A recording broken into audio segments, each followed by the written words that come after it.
Hello and welcome to Dig It. I'm Peter Brown and hosting the show with me today is Chris Day. Hi Chris. Hi Peter.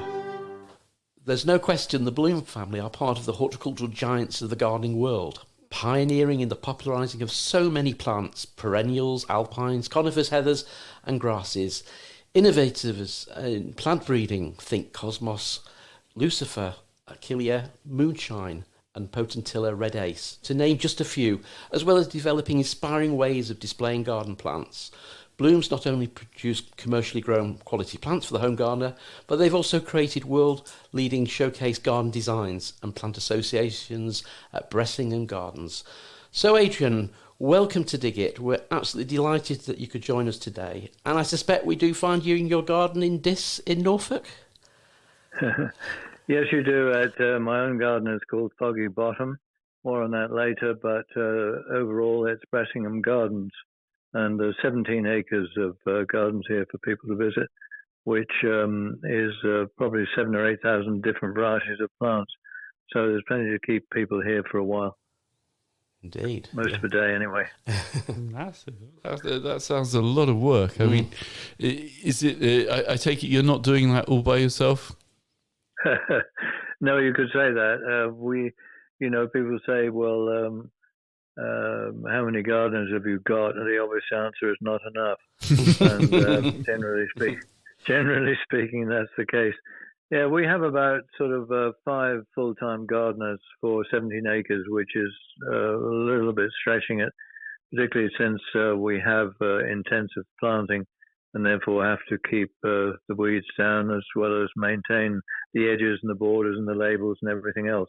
But we do manage it with some good volunteers, not many volunteers, but good ones. So who knows about the future? It gets more difficult. Yes, indeed. Where do we start, Adrian, with our chat? Because obviously we're going to be talking about your new book, Foggy Bottom, A Garden to Share, a little bit later. But perhaps can we start by chatting a little bit about the history of the Bressingham Gardens and Nursery and the 3 generations of the Blooms family? Yeah, certainly.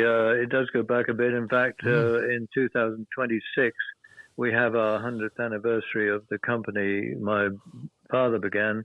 But he wasn't the first one. In fact, my grandfather sort of started encouraging his son, Alan, to get into horticulture, but he didn't need much encouraging. But he knew from the age of about 13 that he wanted to go in for hardy perennials. So that took a lot of time out of the equation, because if you know early enough what you want to do, you get an early start. And this was in Oakington in Cambridge.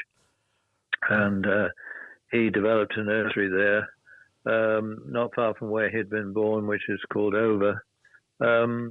And built the nursery up before the Second World War to about 30 acres, I think, of open ground perennials primarily. And it was one of the bigger ones in the country at that stage. But of course, he had to close everything down during the war, and then started up again afterwards. But I think he was looking to move the nursery and came to Bressingham. So in 1946, the hardest winter for many years, 46-7, he came to Bressingham and brought his family with him, which was, of course, my brother, myself, and sister. And so it was, it was a bit of a pioneering job. And I think one of the things that attracted him, because in the middle of the war, he'd cleared Wicken Fen, which most people know of or might have heard of.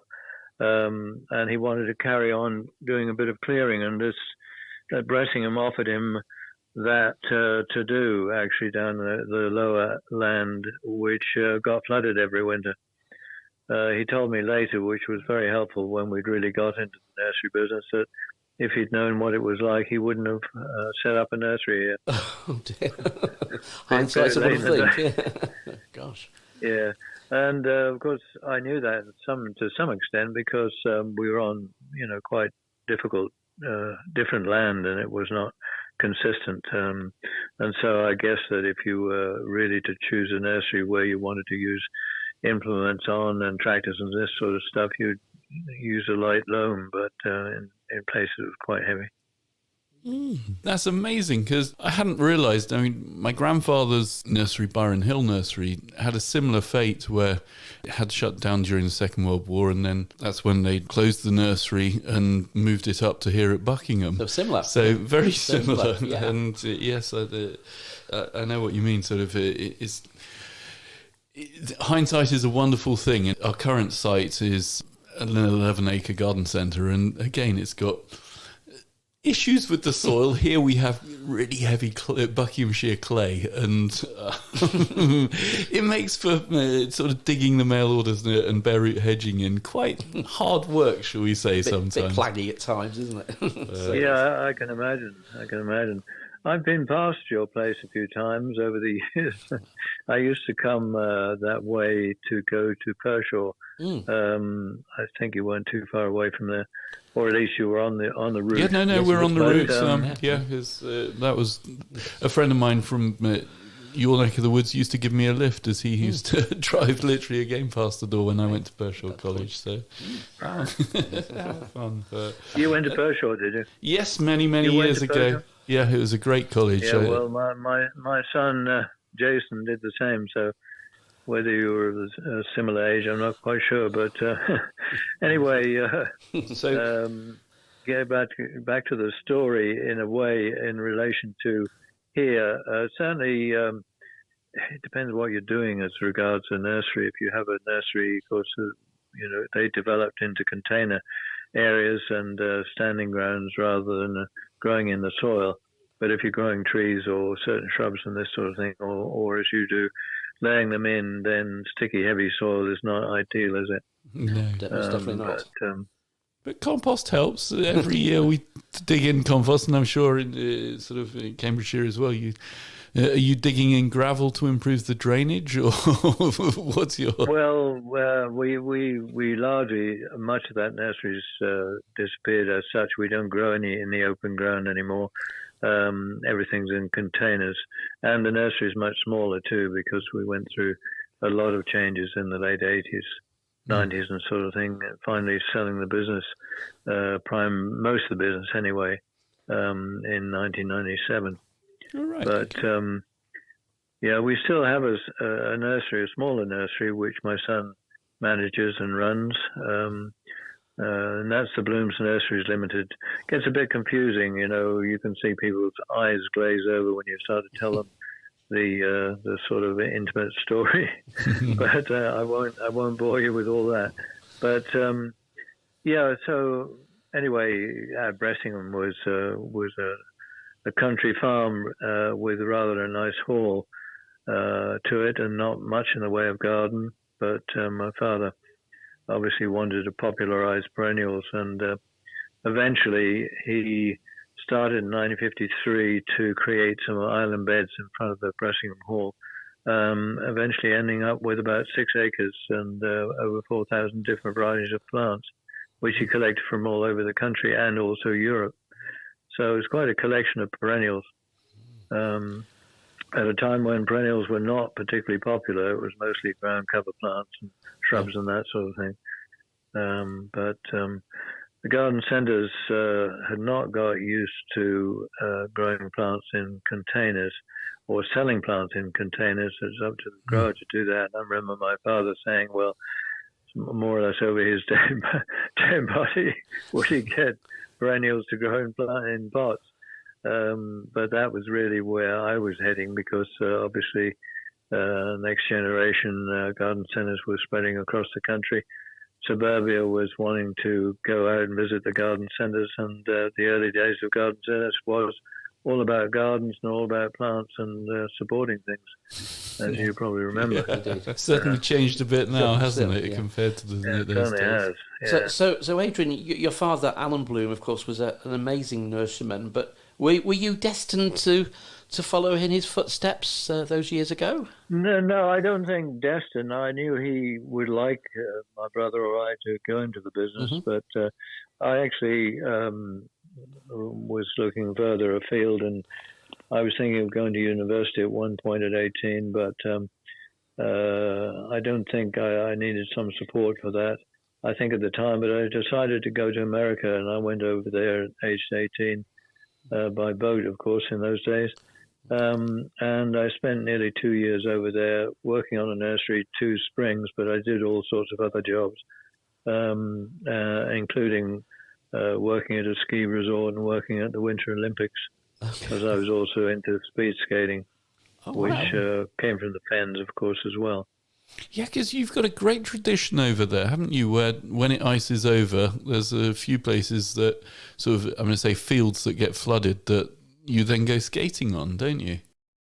Yes, that used to be the case, and I know we used to. They used to be in the Fens closer to Cambridge, and eventually then the Lincolnshire people got involved, and you had to go all the way up to beyond Spalding and Lincolnshire. There were some fairly open places, and I remember in one of the championships skating in a place called Tongue End, and it was the end of the world as far as I was concerned. There was a cold, icy wind from Siberia with nothing to stop it.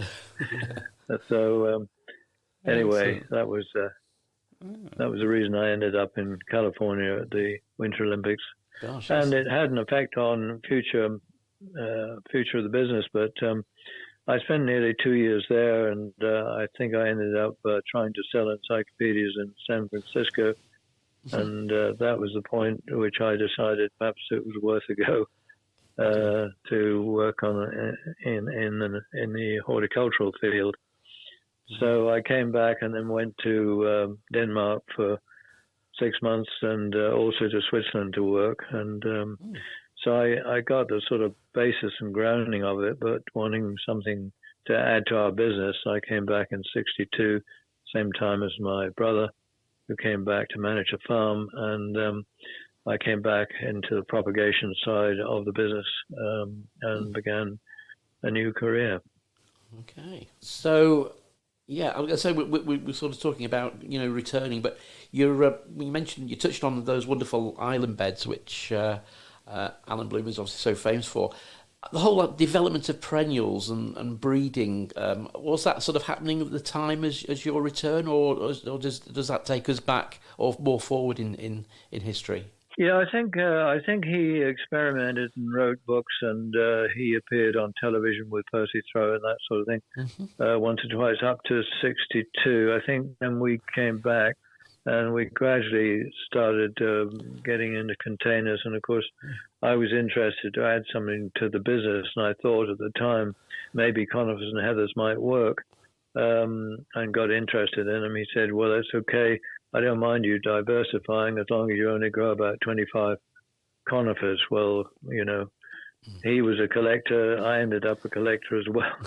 I had a lot more than that. But the perennial sort of side of it really did become popular, but it was probably a bit later. I mean, he was well ahead of his time at that time. And people came to the garden, I think, and it was quite different way of setting out the garden with the island beds, as opposed to, the way of growing perennials, which you see in some of the more traditional gardens with a one-sided border or a fence or a hedge against it. Indeed. And also stuffing it with annuals and dahlias and things like that later in the season. Yeah, as I say, Adrian, on our table, just as we're doing the podcast, we've got one of the books, Perennials for Your Garden by Alan Bloom, and obviously there's a wonderful photograph of one of those, well, a number of those island beds, and certainly dynamically they change the whole look of a garden space, don't they? Yes, they did, and I mean the big advantage of them eventually, of course, and still today, perennials are very popular.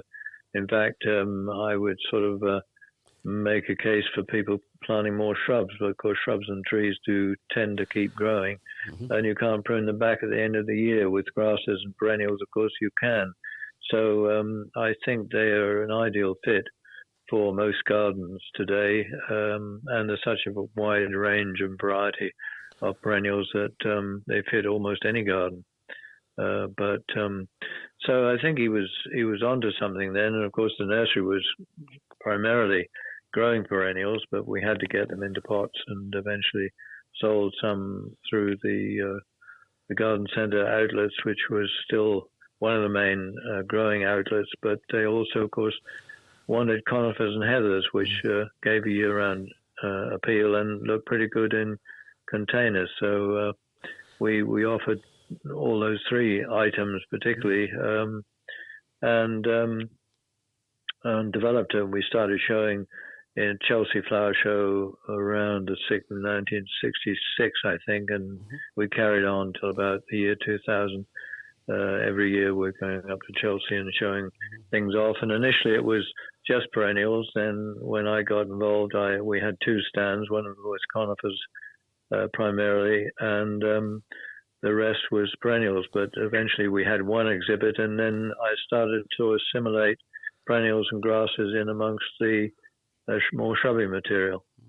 It's interesting, like I say, Adrian, we're talking about that. The growing plants side of the business is obviously part of its ethos. But I remember back in the early 80s at the garden centre I used to work up in Manchester. We used to take your plants, the conifers, heathers, and they were our big sellers because, of course, the soil in that part of the world is very quite acidic, and they used to outsell shrubs and even roses at some points of the growing season. And we created a wonderful conifer and heather garden which was maintained right through for a number of years and looked amazing. Always caused a lot of interest with customers, especially if you could do a model garden within a garden centre. So yes, well that's good to hear, and they really did become very popular for a time, and we had a job to keep up with demand. But I think because we put out stock plants, we were able to produce quite a few, and we were ahead of the game in a way on that. So that was quite helpful to be able to do that, and promoted them, of course. So perennials were always very much of the mix, and of course new varieties and cultivars my father raised with his assistant Percy Piper, and it was a pretty good mix. And I guess that we sort of grew on the back of the garden centre development through that period, and got to the point where I think we were doing over 2 or 3 million plants a year, mostly in containers at that time in the late 70s, early 80s. And of course, conifers came to the point where you could still sell them if you potted them on, because they got bigger, but eventually that did end. But it was difficult, really. There's a lot of examples of conifers, unfortunately, which have spoiled gardens, and that's partly why they got a bad reputation. But it was also Cupressus apparis-lalandi, or just lalandi, that people will think about. Fast-growing plant. That's it. Became a bit of a scourge. You mentioned earlier you started off with conifers, and your father sort of restricting you to 25 varieties. What spawned your first love of conifers, and why did you sort of take them as a plant to start collecting? Well, I suppose initially I had worked in Switzerland, and I really didn't know very much about them, but they did grow a range of dwarf slow-growing conifers. And I had asked my father to collect a few varieties for stock purposes, and going into the propagation side.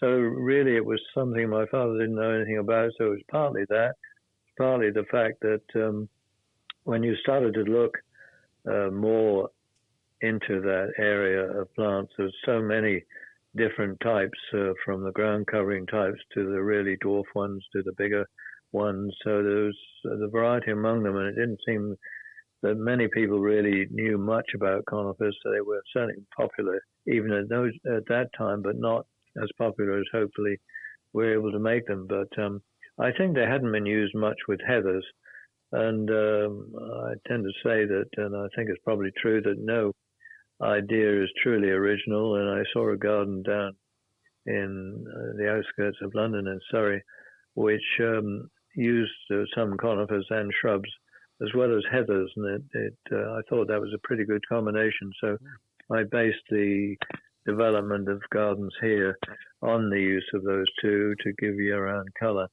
and obviously promoted it fairly heavily. took it. I did a small book on it called A Year-Round Garden, and we'd given away a free garden to somebody in Dis, and their name I found out afterwards was Mr. and Mrs. Edens. So it was called the Garden of Eden, which was rather fortuitous. It was excellent, brilliant. One might have thought that I could claim being clever, but I can't. That's a great story. But we took this up to Chelsea Flower Show, and of course the problem with having heathers there is that the one month in the year when the winter flowering ones are more or less finished and the summer ones have not begun is May. Mm-hmm. So there was nothing in flower, but it did give the impression of what it looked like. And that was the same year when we took a model of the house, at least the end of the house, down, and we had a carpenter come with us, but apparently it was all unionized in those days, and we had threats from all of the people who were working on site to close the site immediately if we carried on using our carpenter. So I had to go across to Brixton or somewhere like that to make him a member of the union. Oh my word! Different times. Different times. Adrian, can we just ask a little bit about the Bressingham Garden Nursery then?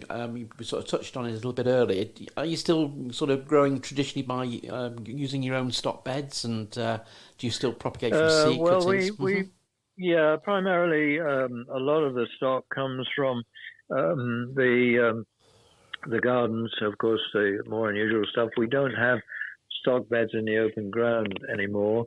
I think my son has found it easier to probably divide plants up from stock that he grows in containers, so he retains a bit of stock, and most of it is done that way. But obviously, if there's anything from tissue and so on, he will probably get them in, or if there's anything protected from somebody else, in order to keep up with some of the new varieties. But by and large, it's a wide range he grows, and of course we have continued to breed and select varieties. So quite a lot of new stuff coming on, which we don't have the big market that we used to. So we either use somebody, if it looks like it's going to be a big selling plant, we go through an agent, same as any other breeder, I suppose. But if it's a small plant, we think it's a good one and not going to be a great seller for one reason or another, we put it out through our Bressingham Gardens catalogue. Your hands-on approach throughout the history of Bressingham has meant that you've seen huge changes over the years, Adrian. Did you ever have a sort of blueprint master plan, or did your garden designs simply evolve? No, I didn't really. I'd like to think that probably I did, but I think that what I initially looked at was I had created a small conifer and heather garden near my father's garden, and then in 1966 I got married, and we put up a house in the middle of a meadow, and that's partly what the new book is about, is from 66 through to the present day. And built a garden. But so it was initially around the house, and was to try out different plants and different conifers and various things that I got. But I was soon looking into the meadow beyond to take in the next 5 acres, which I did over the next 2 or 3 years. So by about 1976, that very dry year, that I more or less started to fill up the meadow with conifers and other plants, heathers and so on. I was collecting, and there was never any real plan. The main thing was to keep broad pathways, because I had seen collections where it ended up looking like a woodland, because conifers don't tend to stay small forever. Yeah, it's good. Briefly, I'm back on the conifer and heather garden phenomenon.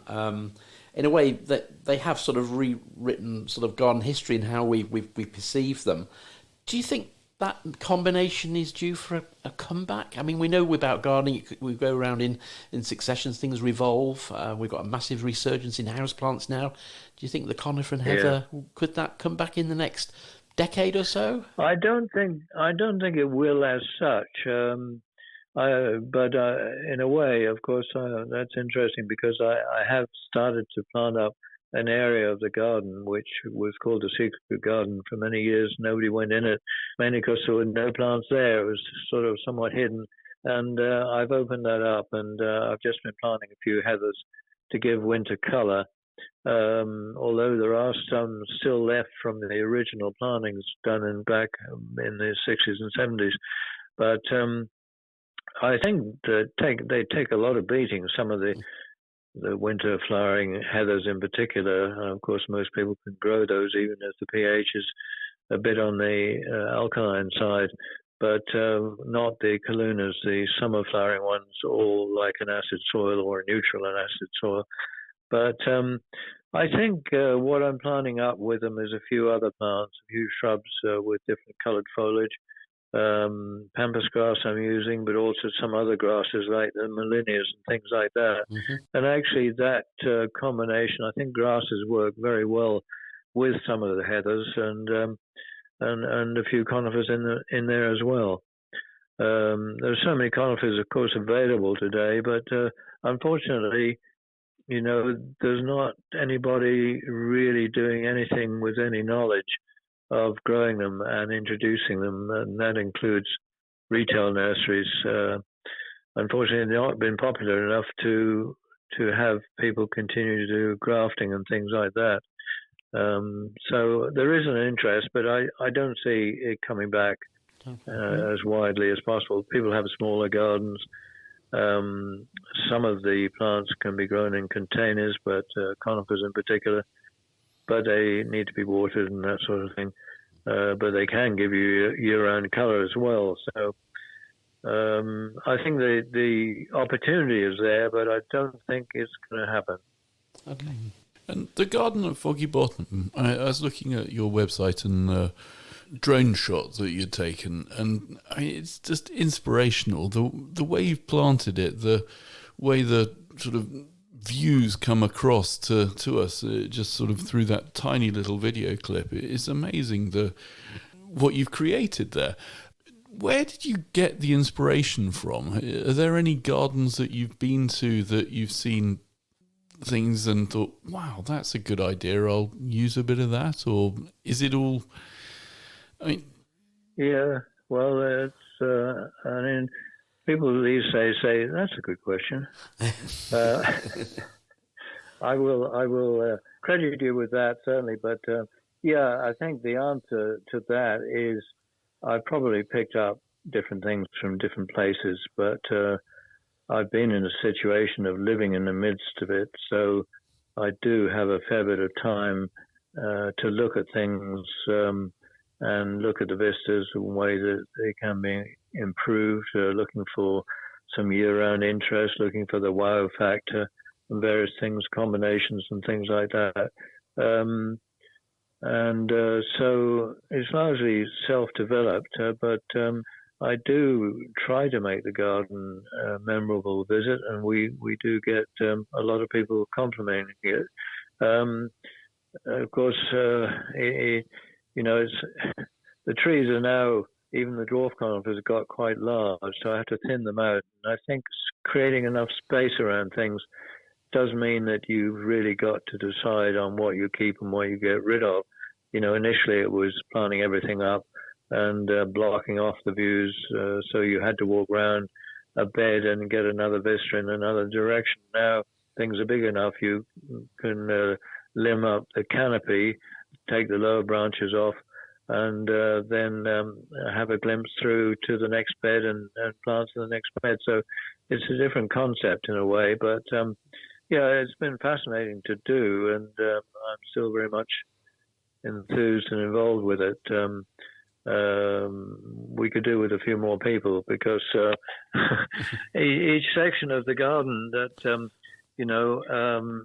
wants redoing. I can see things that want redoing, and we get to some of them, but we can't get to them all. that's the way it'll go, I think. But isn't that the joy of gardens? I mean, especially one like yours, which has been going for so long, that you get to change it and think, well, yeah, that's looking a bit big now. Let's pull that one out and put something else in there and see what that does. I think that's one of the greatest things about established gardens. No, that's very true. I mean, I think, people, of course, these days, the gardens are smaller, suburban gardens are smaller. They're not able to have the diversity that we have, and that's another opportunity, if you like, to create. And what the book is about too is looking more closely at plants and gardens. And when I say Foggy Bottom and Gardeners Share, I do want people to share it, and I want them to understand, if you like, what the garden's all about and the plants and various things at different seasons. Through taking the photographs and also doing the captions, of course, I'm able to talk about aspects that perhaps many people don't do because they don't do both things and they may not be their garden. If you're writing more on, say, garden design or something like that, you'll use a lot of different gardens. You might use some of the ones of your own, but it's a very broad subject. I include garden design in one of my interests, it's therefore, and somebody said, I think the recent visitors said, it's quite different to other gardens. It is something that you've got a bit of an element of many gardens in them, but as a whole, it's quite a different thing to many of the gardens that you get, which are based on a garden design factor, which of course has to be done for different factors and has to be done largely for people who are not necessarily interested in plants. That's very true, yes. And that's a good, obviously, stepping stone into being immersed into horticulture. Adrian, how did this part of the garden get its name, Foggy Bottom?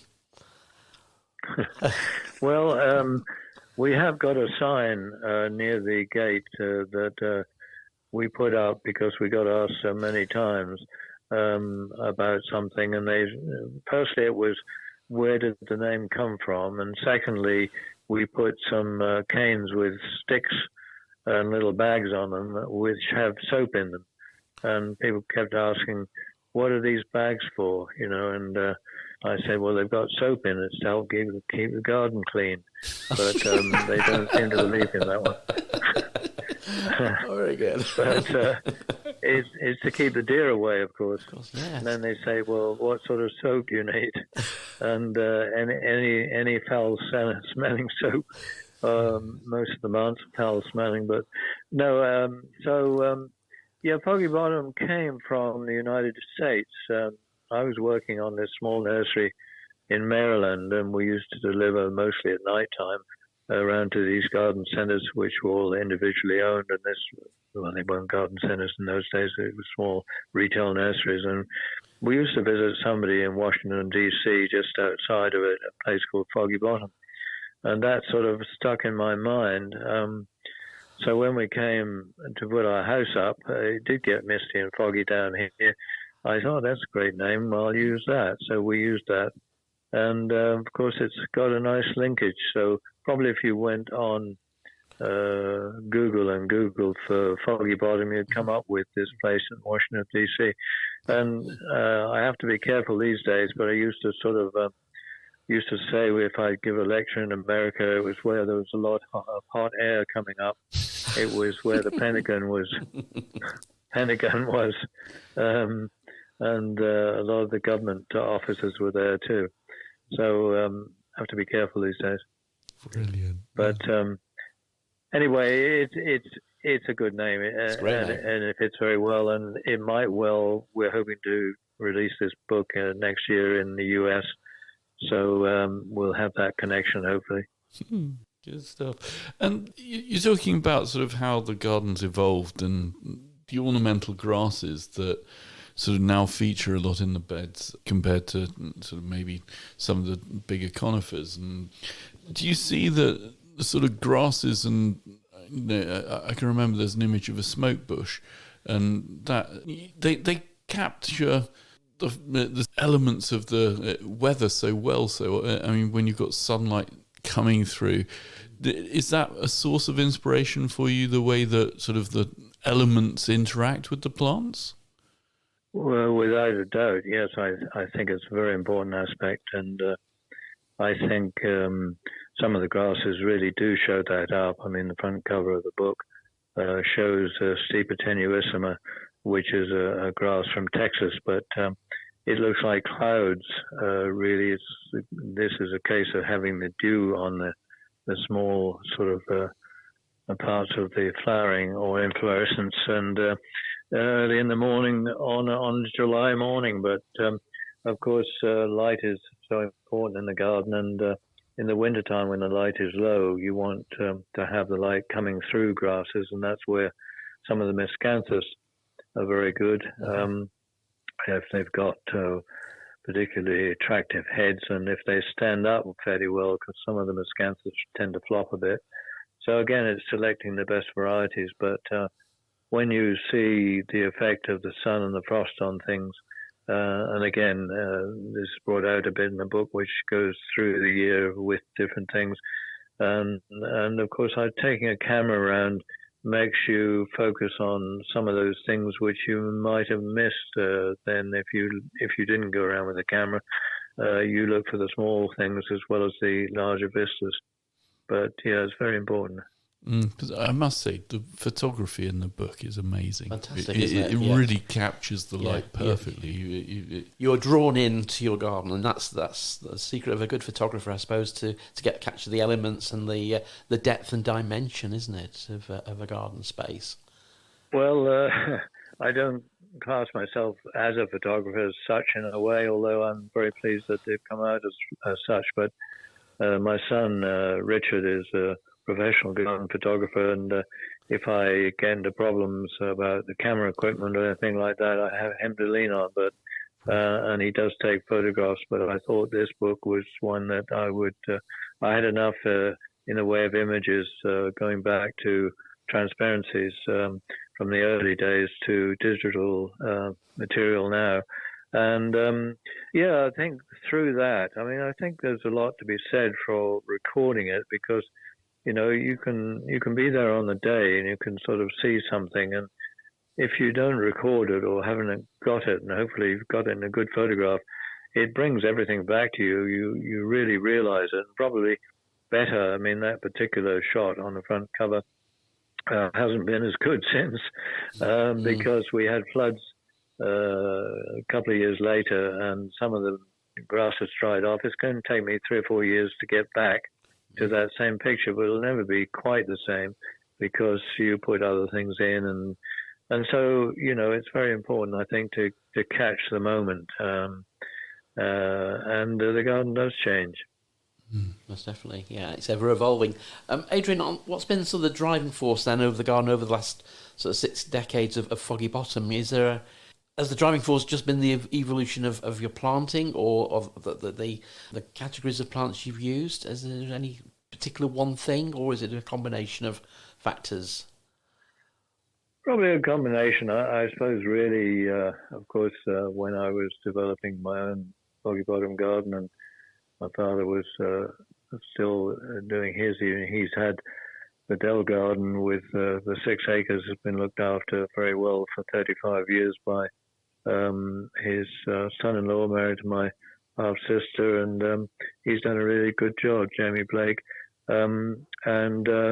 You have to have the attention to detail in order to keep it up to date, not only from a point of view of obviously keeping it, maintaining it as it is, but splitting plants and replanting and all this sort of thing, which has to be done. Labeling, making sure it's true to name, that if something looks like it's dying out, then you have to replace it, and all this sort of stuff.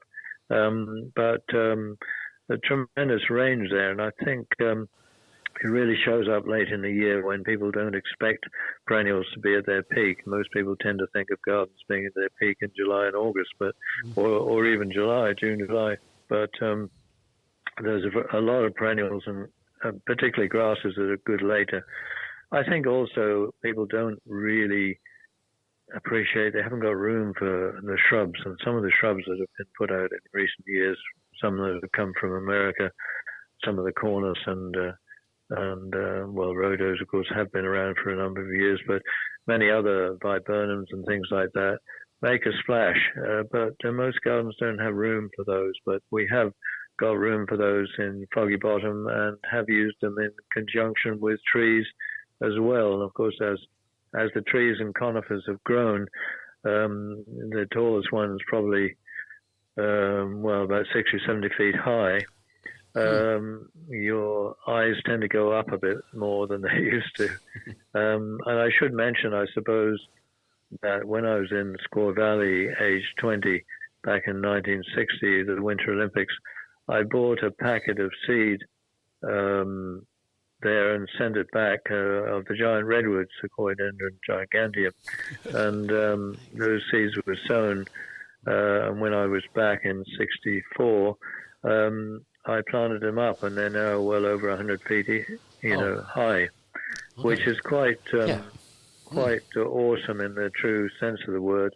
Absolutely. And they tend to look over Foggy Bottom as though they're sort of mothering the 6 acres that I planted since. Fantastic. So that gives me as much gratification as anything.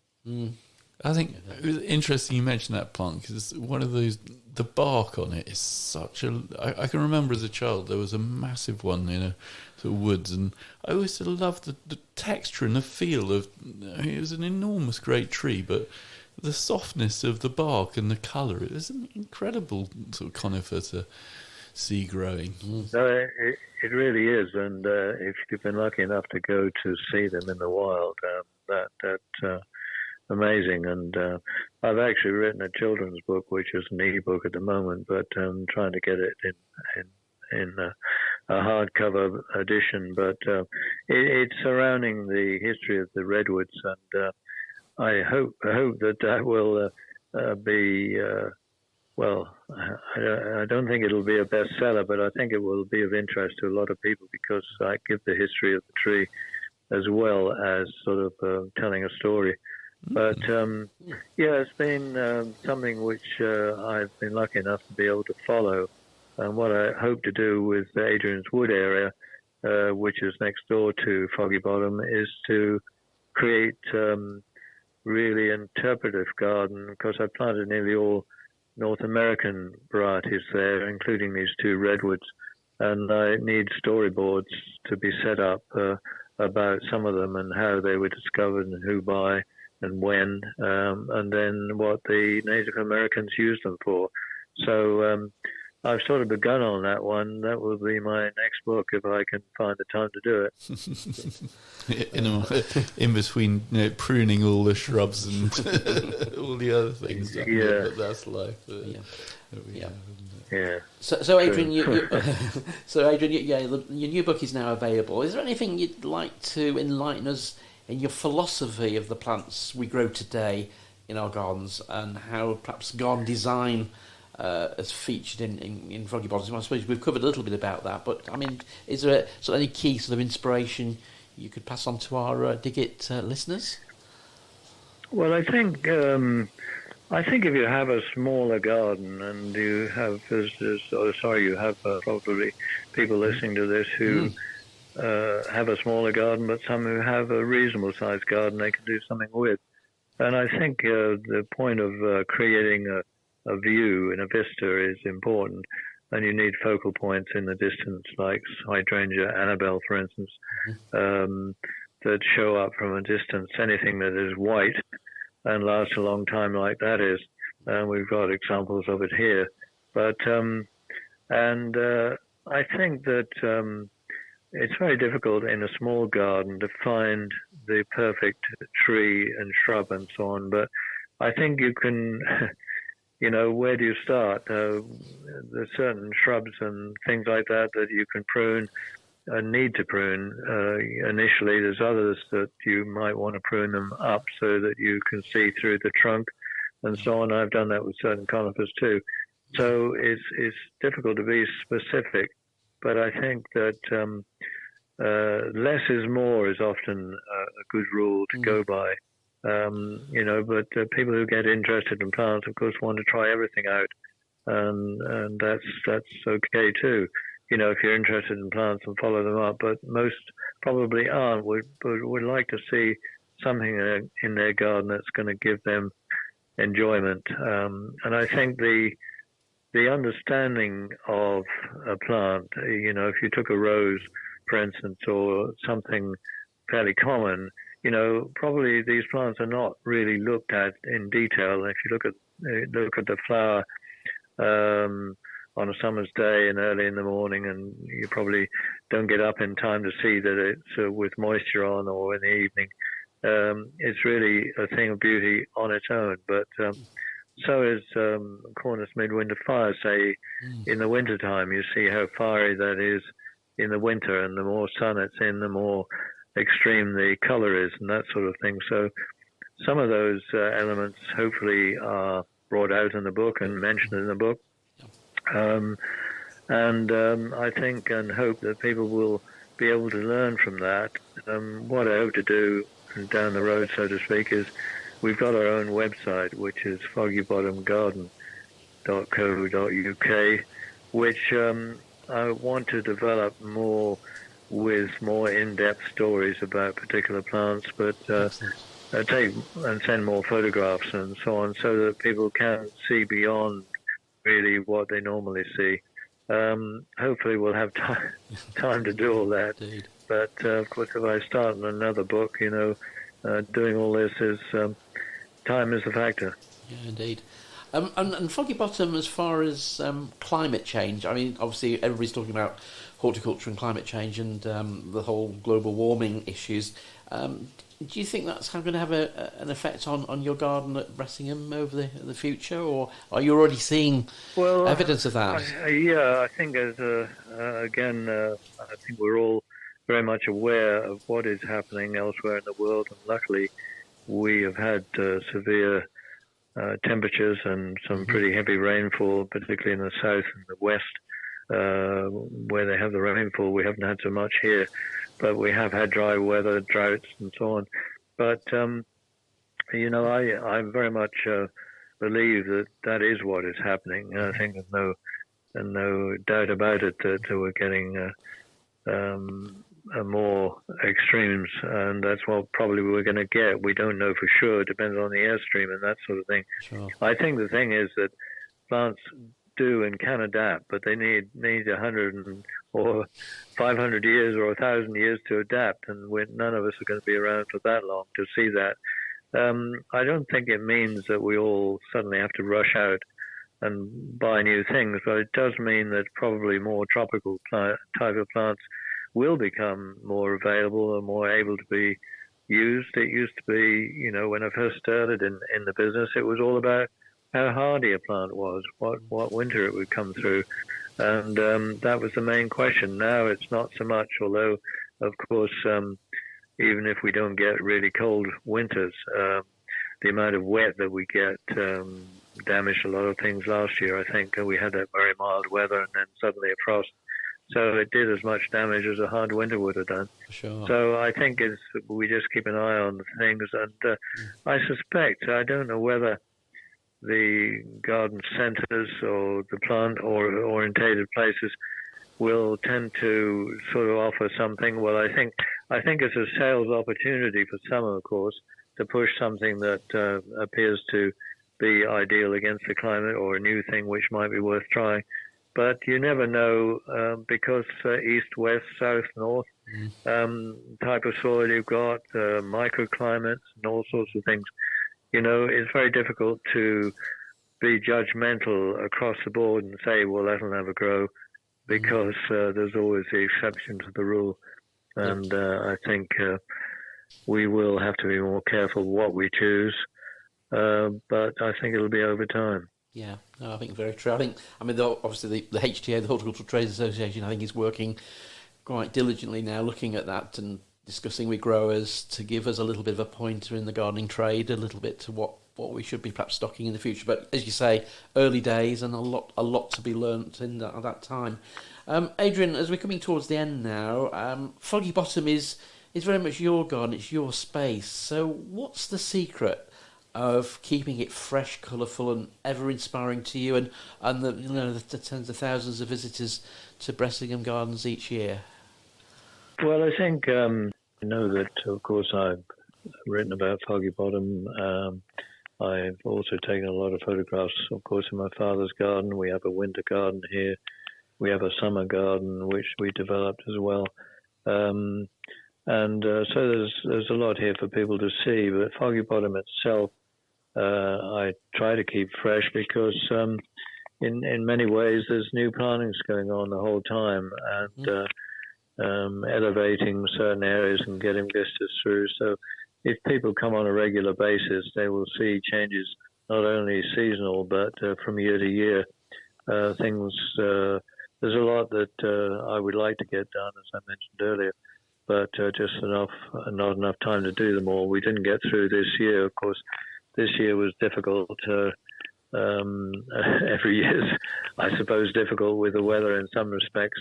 And if you have to spend a lot of time watering, or if you get flooded and so on, then of course it does put you back a bit. But I think the thing is that is not to give up, but to keep finding ways to improve your opportunities, improve, a challenge.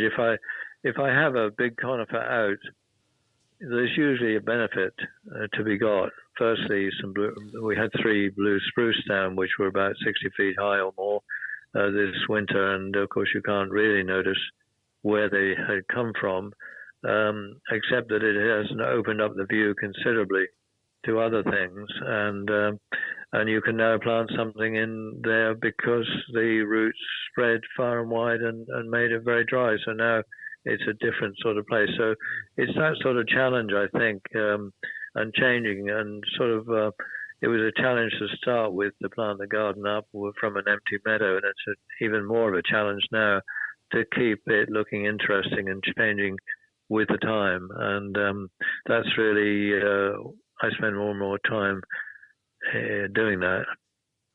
Yeah, like Chris says, coming towards the end of the show now. So we have a couple of questions that we always like to ask our guests. So the first one being, if you were shipwrecked on a desert island, which plant or tool would you wish for that you could enjoy on your life in the desert island? Yeah, again, I guess that one would have to sort of consider a range of things. But I think actually I've been into buddleias a bit lately, and I'm trying to select 1 or 2 forms. In fact, this year we put one out called Bressingham Bountiful, and it's got enormous flowers, and it's a really fairly vigorous plant, but it's got silver leaves too. So I think that I would probably work on buddleias, because not only do they change very quickly and you raise them from seed, but you could do a lot of hybridization, and both to get large flowered ones and small ones, silver leaved, and that would keep me fairly busy, apart from the fact that it'd probably cover the island in buddleias in no time flat. Excellent. That's great. And finally, Adrian, do you have any amusing stories, plant-related or garden-related, which you'd like to share with our listeners? How long have they got? But well, there's one really that I probably could recount, and it's a bit ironic rather than anything else. But I had this idea of we hadn't got a particularly new plant to show at Chelsea, and it so happened that in a New Zealand nursery we dealt with, they had this conifer, which was a Thuya orientalis orianana, now called Platycladus. And I thought, well, this looked as though it was something. What about doing something different? Fly it in from New Zealand to Gatwick, transfer it to another either plane, fly that or helicopter, land the helicopter just the other side of the Thames, and take a boat up to the embankment and then run inside and put it in our exhibit. Well, there's always something to spoil things. Firstly, everything went right to start with, and except there was fog in London, nothing could take off. So eventually the fog cleared and we did get off in the helicopter and we landed. We had a film crew from ITV come on an old boat coming up the river, and they were taking a shot of us going with this conifer and other plants until their boat conked out.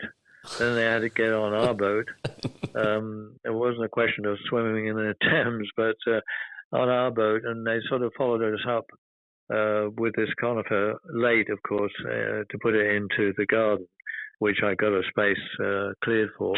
We put it in the garden, and then, of course, we expected it to be on ITV that evening, but I think a bomb went off in London, and that was it. So we didn't get covered at all in the news, and the plant turned out to be almost identical with the one we'd already got. Oh no! So, oh dear! Oh, you have a sense of irony. It was a learning curve. Yes, a learning curve. We had fun. We had fun at least. Yes, indeed. It's been great to chat to you, Adrian. Do you want to give us a little bit of a shout out to how our readers can get hold of a copy of your new book? Yes, okay, well, they will get them from a few garden centres, and I'll mention the Blue Diamond chain for one, and also British garden centres. And also, if they can't get a copy there, if they go to the website that I mentioned, which is foggybottomofgarden.co.uk, they'll find out more about the book and be able to order it directly from that mail order, postage included.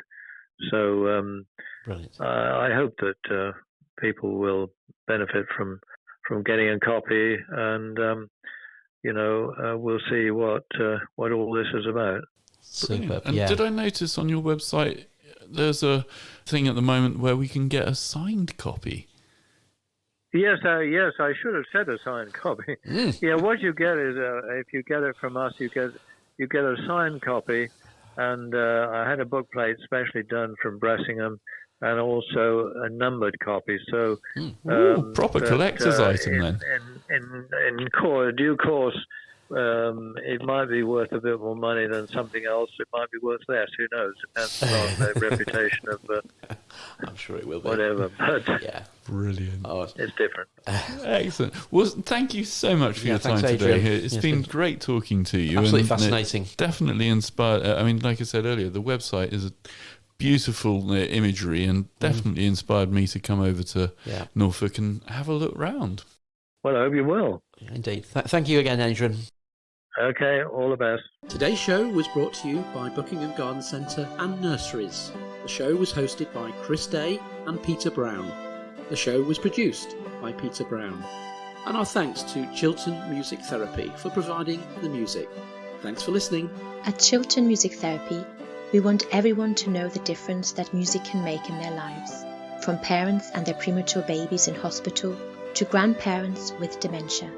We provide music therapy and community music services to people of all ages and needs across England. We work both digitally and in person in people's homes, care homes, schools, hospitals and hospices. Find out more at chilternmusictherapy.co.uk.